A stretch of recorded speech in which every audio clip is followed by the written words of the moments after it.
Pra quê? Gastar dinheiro com arquiteto? Pra pedir licença? Faz, depois legaliza. Vai perder tempo com isso? Vai perder dinheiro com isso? Isso é frescura. Quem nunca escutou isso? Ou então, o que um arquiteto pode contribuir para isso? Se não legalizar, o que pode acontecer? Ninguém legaliza. O Brasil é assim, ninguém legaliza. Ninguém tem como saber se seu imóvel é legalizado. Não é isso que te dizem? Pois é, gente, ó. Vem comigo que eu parei aqui a minha caminhadinha matinal e vou sempre estar te trazendo dicas. Hoje a dica é sobre os riscos e os problemas que uma obra ilegal pode trazer para o seu patrimônio e para a sua paz. Vem comigo, ó. O meu cenário é esse aqui, que vocês já estão acostumados, né? Que eu odeio ficar preso em casa, né? E aí aqui, ó, a gente vai ter aquele bate-papo, aquele papo reto, como se diz.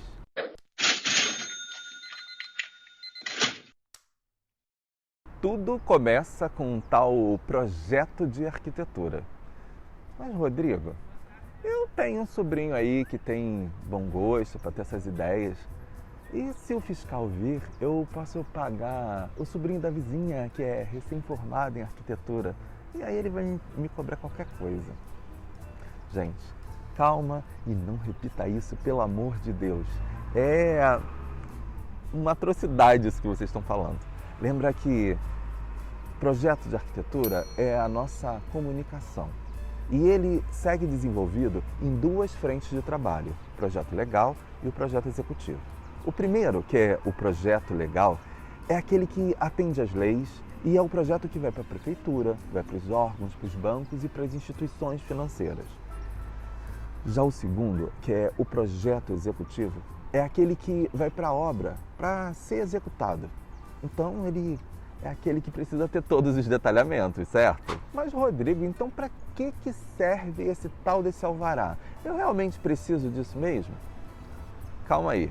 Basicamente, alvará é um documento de liberação de uma atividade específica dentro do seu município. Em outras palavras, é a prefeitura te liberando para exercer tal atividade por determinado período de tempo em um local específico. Depois de elaborar o projeto legal, ele vai para aprovação na prefeitura e é com a aprovação dele que se concede a liberação para se construir da própria prefeitura, o chamado alvará de licenciamento de obras. Agora, você abre uma empresa, por exemplo, você precisa de um alvará de funcionamento do seu negócio. É a mesma coisa. Por exemplo, a barraquinha de batata, o carrinho de pipoca, enfim.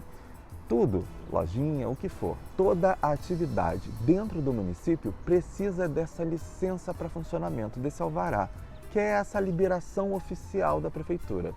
Seja qual for a atividade, você sempre precisará de um alvará, senão vai estar sujeito a multa, entende? Funciona mais ou menos assim. A obra acontece e depois que a obra termina, nós precisamos de uma nova fiscalização para conseguir a chamada carta de habites. É isso mesmo, é do verbo habitar.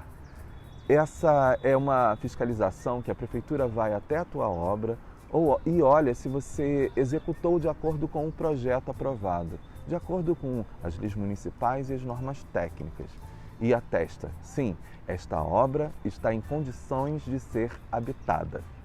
Então, após a obtenção da certidão negativa de débitos, dos impostos e tributos, e dessa tal carta de habites, o último documento necessário é uma averbação no registro de imóveis, o tal RGI.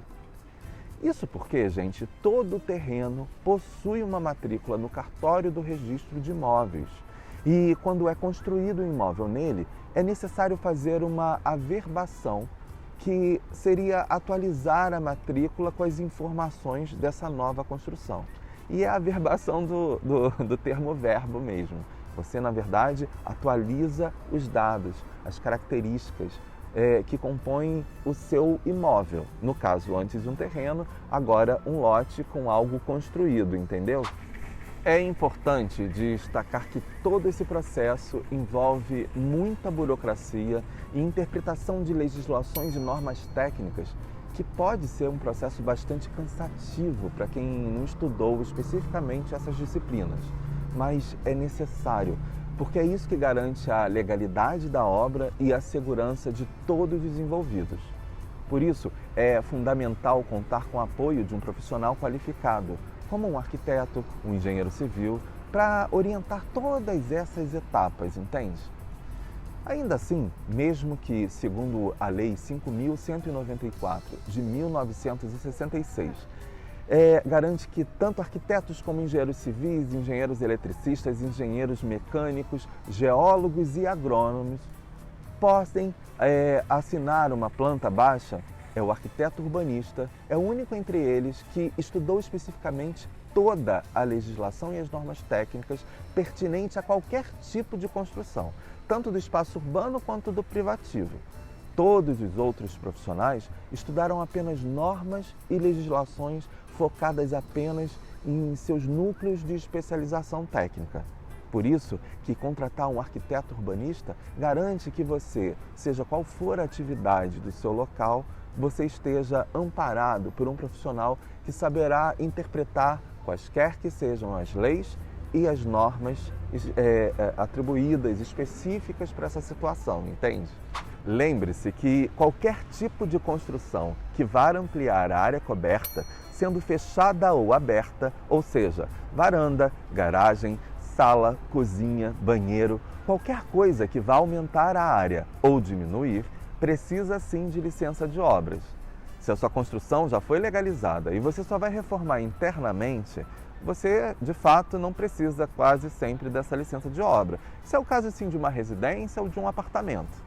Mas, se a sua residência for uma casa de vila, ou se for preservada, tombada, precisa, sim, de licença de obras, mesmo se for só uma reforma interna. Se você já executou a obra sem licença, sua construção está ilegal. E você ficará exposto às multas e às interdições enquanto não regularizar essa situação. Tem como regularizar por esse mesmo processo, mas eu peço que você ponha atenção. Antes da entrada no processo de legalização, você tem que verificar se o que está construído está de acordo com a legislação atual. Cada endereço possui uma legislação específica que determina a área máxima permitida. Número de pavimentos, altura, afastamentos, taxa de ocupação e por aí vai. E você só vai conseguir legalizar se o que estiver construído estiver dentro desses parâmetros e dos parâmetros atuais, entendeu? Tendo em vista que o projeto ele tem que estar cumprindo os limites da legislação em vigor para o local e de que, dependendo da região, esses limites de construção serão diferentes, sabe? O afastamento frontal, o afastamento lateral, o afastamento de fundos, número máximo de pavimentos, isso e aquilo. Enfim, uma série de parâmetros que precisam ser respeitados. O primeiro risco de se construir sem a licença é que você pode ter avançado sobre esses limites. E o que isso implica? Quando você tem um projeto aprovado, basta seguir aquilo que está indicado e ter certeza de que tudo estará 100% correto, entendeu? Você sempre terá uma previsibilidade tanto de custo quanto de aprovações e não terá surpresas. O problema é que no futuro, quando você precisar legalizar, não conseguirá se a construção não obedecer a esses limites estabelecidos pela prefeitura no processo de aprovação. Lembrando que vale a lei que estiver valendo naquele momento e que ao pedir a legalização não adianta querer aprovar pela lei do passado, aqui está, que já está alterada ou não está mais vigente, entendeu? A solução nesse caso seria demolir a parte que estava infringindo esses afastamentos, esses limites, ou então pagar a mais-valia, que é uma lei que às vezes está disponível, às vezes não, e que permite que você legalize alguns avanços, mas que é muito cara e, na maioria das vezes, fica até impossível de ser aplicada. Além da aprovação do projeto dentro desses tais limites que eu estou repetindo e falando, enfatizando, dependendo da região, da característica do terreno, você tem que passar pela análise de outros órgãos, até mesmo para garantir a segurança pública e dos usuários desse imóvel. Por exemplo, se o terreno for perto de um rio, é preciso respeitar a faixa marginal de proteção. E você só vai saber qual é essa faixa de segurança se submeter o projeto ao órgão responsável. No caso do Rio de Janeiro, é a Fundação Rio Águas. Agora, se o terreno for em áreas sensíveis a deslizamentos ou encostas e você for escavar ou aterrar mais que 3 metros de altura, a GeoRio tem que analisar também. Se for perto do aeroporto, a aeronáutica também vai precisar aprovar. Além de outros órgãos que, dependendo do caso, pode envolver até o departamento de trânsito. Construir sem licença é ficar exposto a multas e demolições permanentemente. Não é porque a construção existe há 30 anos que você pode ficar tranquilo. Enquanto a construção não estiver legalizada, legalizada oficialmente, não porque alguém te disse, você poderá receber sim multas sem fim.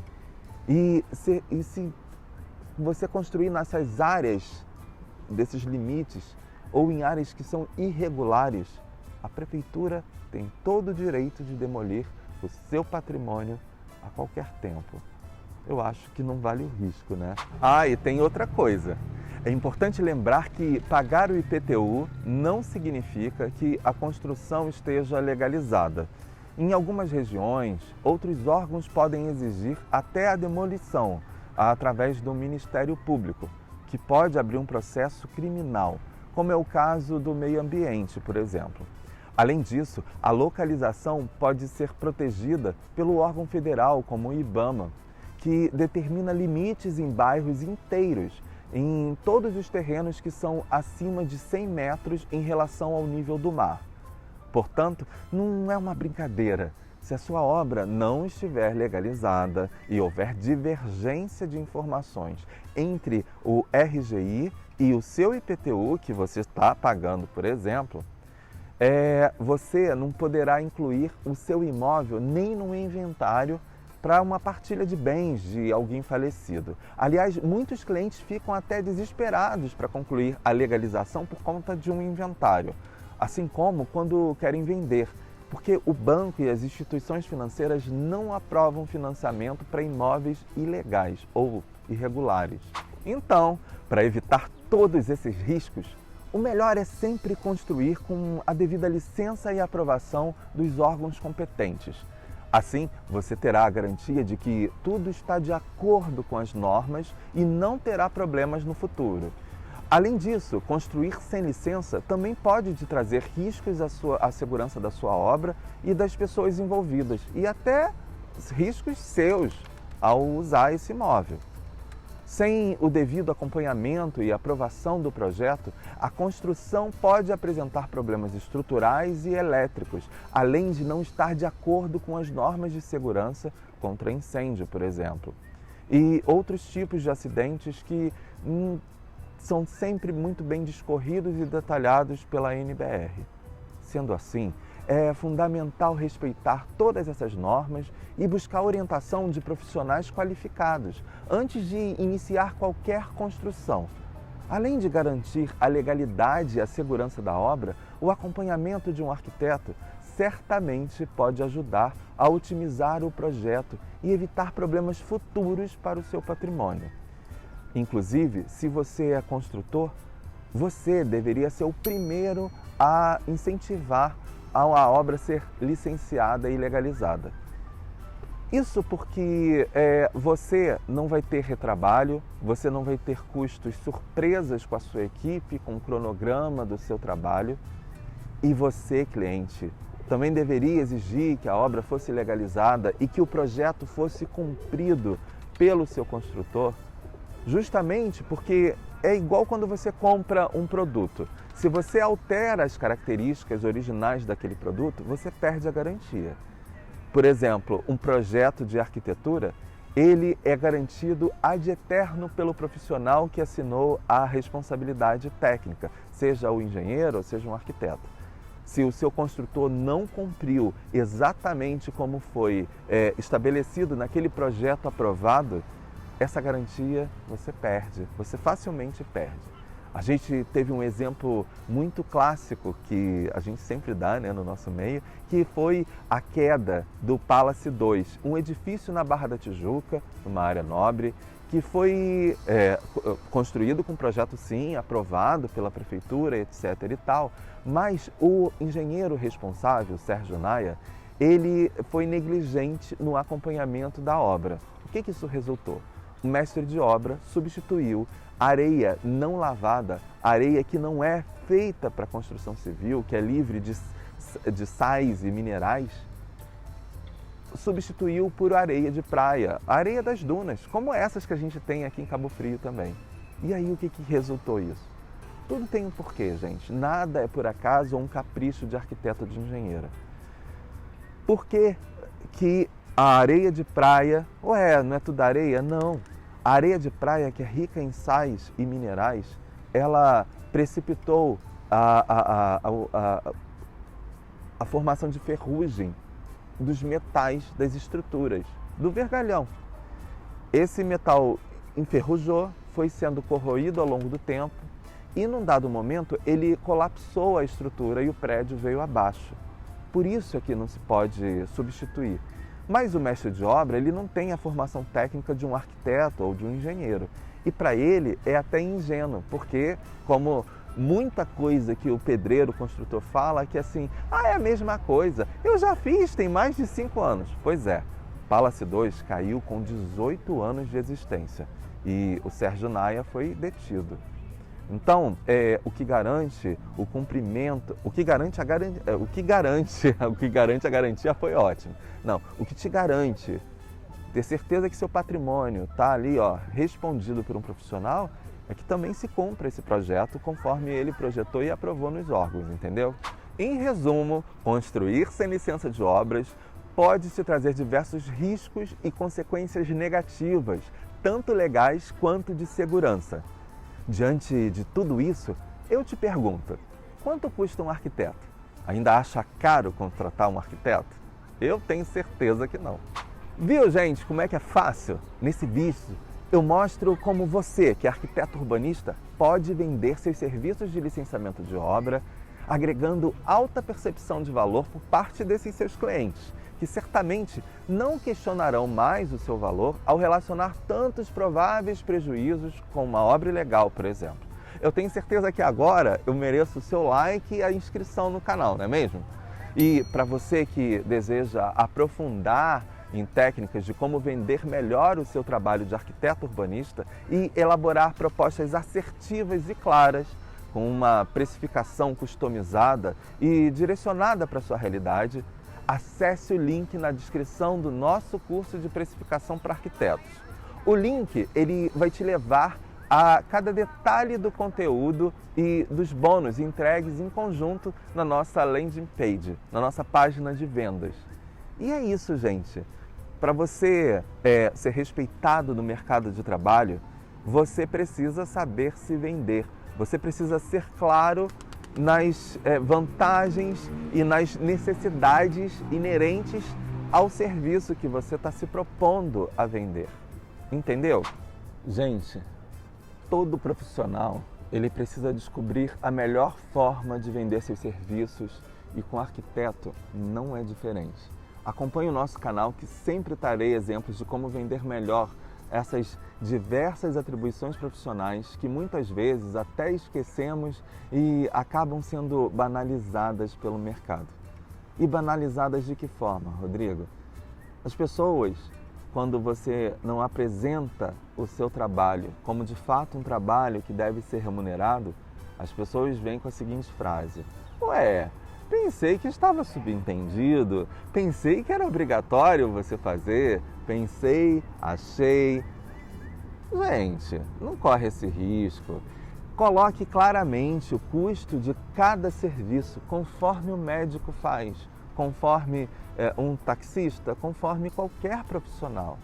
A gente precisa dar valores, precificação e clareza no que a gente está entregando e pelo que a gente está cobrando. Somente assim as propostas nunca vão ser questionadas. É isso. Ser arquiteto precisa mais do que uma vocação divina, um talento incrível. Eu tenho sonho de ser arquiteto e deixar o mundo mais lindo, mais chique. é muito mais do que glamouraliza. Ih! Ó, os haters já estão até me jogando praga. É muito mais do que glamourizar coisas, entende? Aliás, a maior parte das atribuições profissionais de um arquiteto está muito mais ligada à saúde pública, a conforto ambiental e à sustentabilidade, à eficiência dos locais. E é só destacada essa pequena parcela glamourizada de revestimentos, de feiras de design, disso e daquilo outro. Isso, gente, porque é natural do capitalismo você modificar a percepção de determinados grupos a favor do seu mercado, do nicho que você explora, entendeu? E é por isso que a gente, que é o profissional, que é o arquiteto urbanista, a gente precisa colocar os pingos nos is, entendeu? Tamo junto.